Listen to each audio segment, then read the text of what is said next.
Senhor presidente, senhores deputados, senhoras deputadas, público que nos acompanha em todo o país.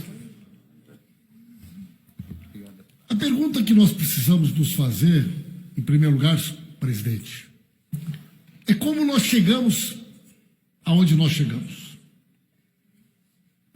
Como um país que crescia, gerava emprego, deputado Elvino, respeitado no mundo inteiro, promovendo a inclusão, transformando a vida de milhões, hoje se tornou um sinônimo de vergonha internacional, um país mergulhado num caos institucional, numa crise sanitária, numa crise econômica, numa crise política. E eu fico feliz quando eu vejo, senhor presidente, o Supremo Tribunal Federal fazendo um reencontro com a sua função fundamental de guarda da Constituição, de defesa do Estado Democrático de Direito.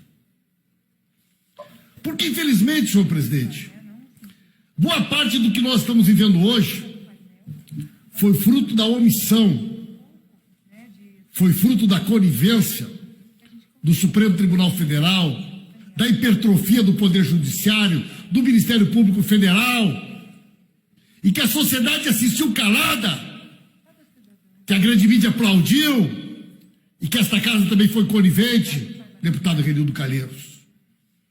Quando a Constituição foi rasgada, e uma mulher honesta como Dilma Rousseff foi caçada nesta casa, numa Assembleia presidida por Eduardo Cunha, o Supremo Tribunal Federal se calou, a grande mídia aplaudiu, o grande empresariado aplaudiu, e muitos que estão aí hoje fizeram coro, sabendo que aquilo era uma violência contra a Constituição e contra o Estado Democrático de Direito. Quando os direitos do presidente Lula foram violados, quando Lula foi perseguido, quando Lula não pôde ser candidato, quando todos sabiam que a Lava Jato era uma operação ilegal, com fortes vínculos com os Estados Unidos, com a Suíça, que tinha por objetivo afrontar o Estado Democrático de Direito e impedir que o maior presidente da história desse país pudesse ser candidato. Aonde estava o Supremo Tribunal Federal? Aonde estava o TRF4, que se transformou num tribunal de convalidação das decisões ilegais do Sérgio Moro e do Dr. Dallagnol? Aonde estava o ministro Félix Fischer, relator no STJ? Aonde estava o ministro Fachin? Onde estava a República de Curitiba? Sabedora de todas as violações, de todas as violências contra a Constituição? Senhor presidente, se não tivesse o Brasil vivido um processo de criminalização da política, de perseguição da política, de covardia institucional diante dos desmandos da Lava Jato, dos seus procuradores e do Sérgio Moro, o Brasil não estaria vivendo a crise que vive hoje.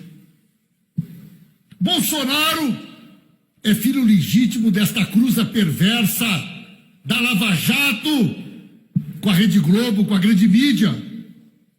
Meus amigos e minhas amigas, vocês acham de fato que o país elegeria uma figura como essa, que ninguém nem sabe o nome, que está sendo julgada hoje, se não fosse a onda de ódio, de ressentimento, de destruição da política que este país viveu, senhores e senhoras?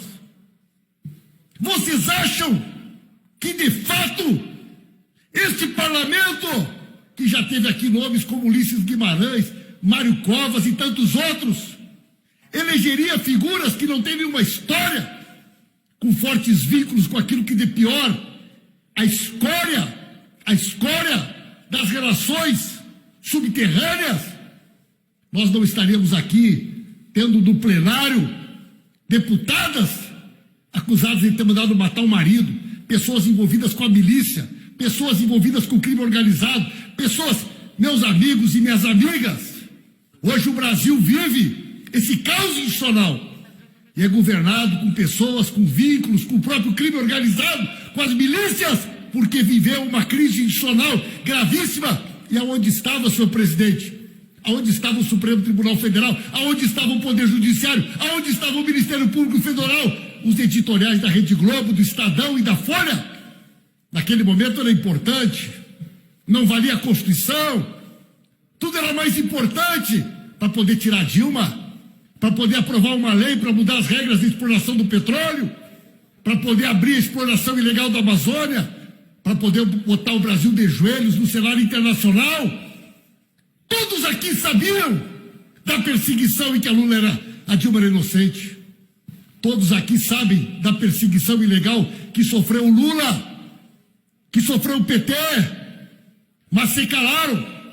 E, infelizmente, o Supremo Tribunal Federal, que naquele momento deveria ser o guardião da Constituição, também não cumpriu o seu papel. Que bom que a Suprema Corte hoje faz um esforço de reencontro com a sua própria história. Mas nós, senhor presidente, nós do Partido dos Trabalhadores e das Trabalhadoras, deputado Ovidio Mongalvo, nós temos na nossa história a defesa da democracia, a luta contra a ditadura, a luta contra o AI-5. Nós temos na história do nosso partido a luta pela democracia. E esse deputado está preso não pelo que ele falou, mas pelos crimes que ele cometeu. Não vamos confundir liberdade de expressão. Não existe liberdade de expressão absoluta, nem imunidade absoluta. Há o desvio de finalidade da natureza da imunidade para cometer um crime contra o Estado Democrático de Direito.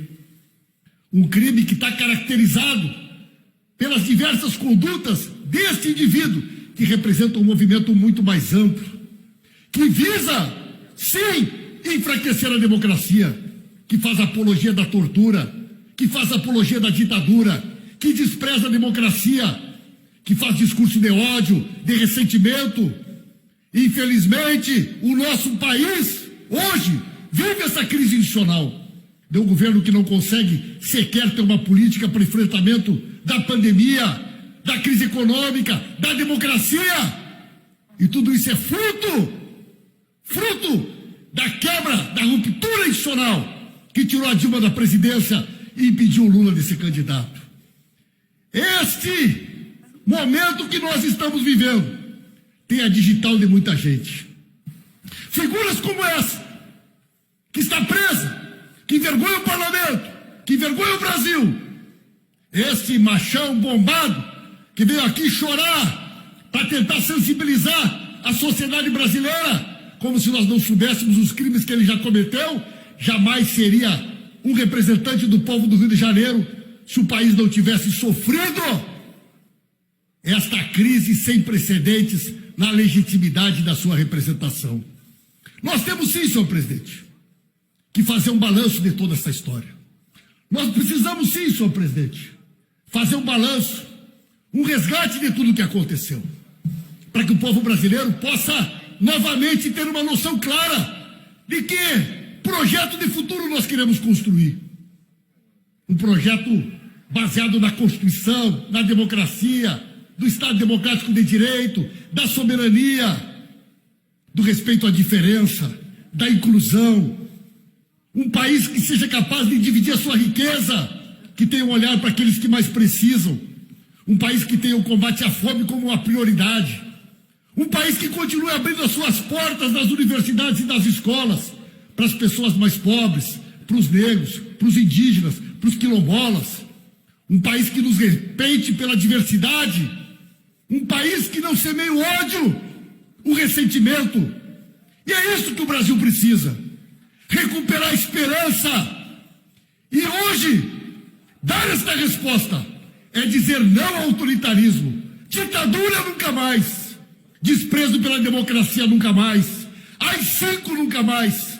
Tortura nunca mais. Este é o recado que o Brasil precisa ouvir deste parlamento e de todos aqueles que têm confiança e esperança na democracia e no futuro. E que aqueles, como Sérgio Moro, Dallagnol e tantos outros, que com a sua digital também rasgaram a Constituição de forma diferente, singela, sofisticada, também rasgaram a Constituição e, num determinado momento, devem pagar pelos crimes que cometeram. É isso, senhor presidente. Obrigado pela atenção de todos.